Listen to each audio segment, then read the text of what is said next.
A paz do Senhor, boa tarde. Eu queria deixar uma passagem bíblica para meditação na parte da tarde para vocês.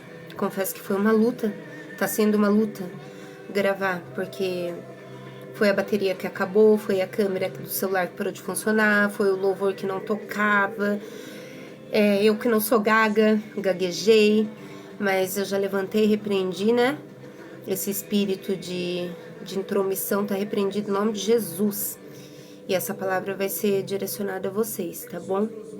É uma luta, não é fácil. Estou voltando para a presença agora. 18 anos batizada, conhecedora, pregadora da palavra do Senhor, mas por motivos carnais, mundanos, eu me afastei da presença do Senhor e eu estou retornando agora. Então, mais vale um filho obediente, pois na palavra diz que a obediência gera bênção, né? Do que um filho desobediente. Ela se encontra em Gênesis 37, do 26 ao 28. É a história de José. Então, Judá disse ao seu irmão: que proveito haverá que a gente mate o nosso irmão e que a gente esconda a sua morte? Vamos vender ele aos ismaelitas. Assim não seja nossa mão sobre ele, porque ele é nosso irmão, ele é nossa carne. E os irmãos resolveram obedecer. Passando, pois, os mercadores midianitas, tiraram e alçaram José da cova e venderam José por 20 moedas de prata aos ismaelitas, os quais levaram José ao Egito. Quem conhece a história de José sabe que José foi vendido, como eu acabei de ler, pelos irmãos. A intenção era vender? Não, a intenção era matar. Mas ali Deus já trabalhava. José era um escolhido do Senhor, né? E o Senhor prosperava em tudo que José fazia. Então ele foi vendido. E esses mercadores levaram José até o Egito, onde Potifar, que era o eunuco de Faraó, comprou ele e levou ele até a casa de Faraó, onde ali ele trabalhou por anos, como mordomo. A casa de Faraó prosperou, tudo prosperava porque a mão do Senhor era sobre José. Porém, começou o levante um mistério.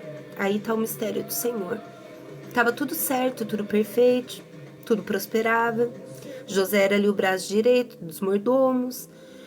Mas a esposa de Faraó se levantou contra José, pedindo para que José se deitasse com ela. Porém, José, como servo do Senhor, pessoa temente a Deus, não aceitou.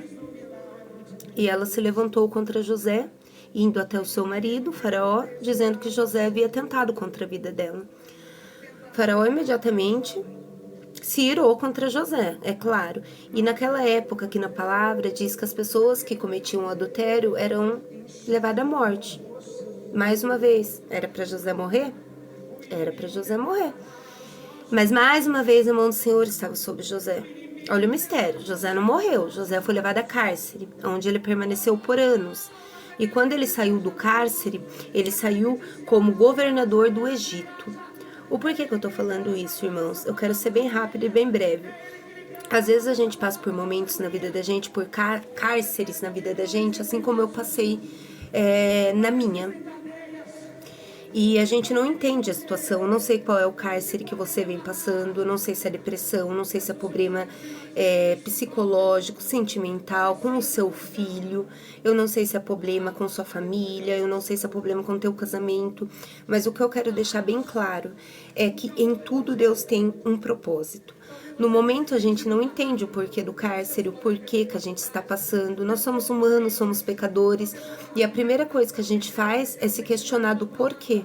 E querer entender o porquê de tudo está acontecendo. E na palavra diz que a vontade do Senhor, ela é boa, perfeita e agradável. Então a gente não temos que entender e questionar a Deus sobre nada, a gente apenas tem que aceitar, crendo que a vontade do Senhor, eu repito, é boa, perfeita e agradável. Eu me questionei por muitas e muitas vezes do porquê tudo está acontecendo.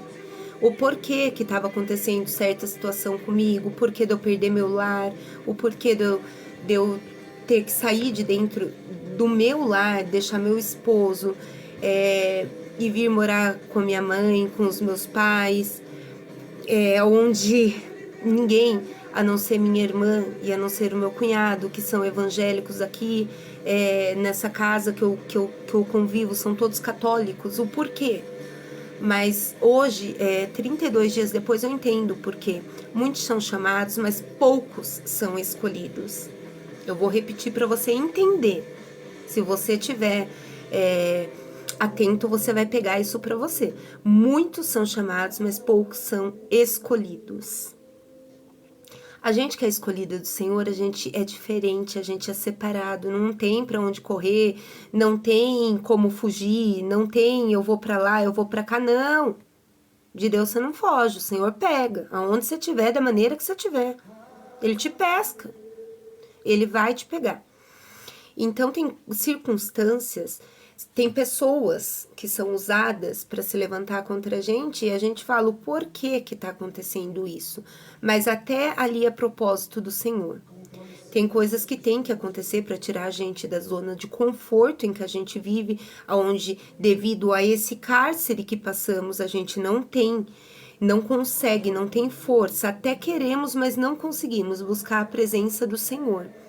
Ler a palavra, orar, jejuar, seja qual for, ouvir um louvor, a gente já não consegue mais devido a esse cárcere. A gente não tem força, a nossa força ela é carnal, porque quando a gente deixa a carne falar mais alto que o espírito, a gente acaba morrendo em espírito e vive pela carne. E pela carne a gente não faz nada, irmãos.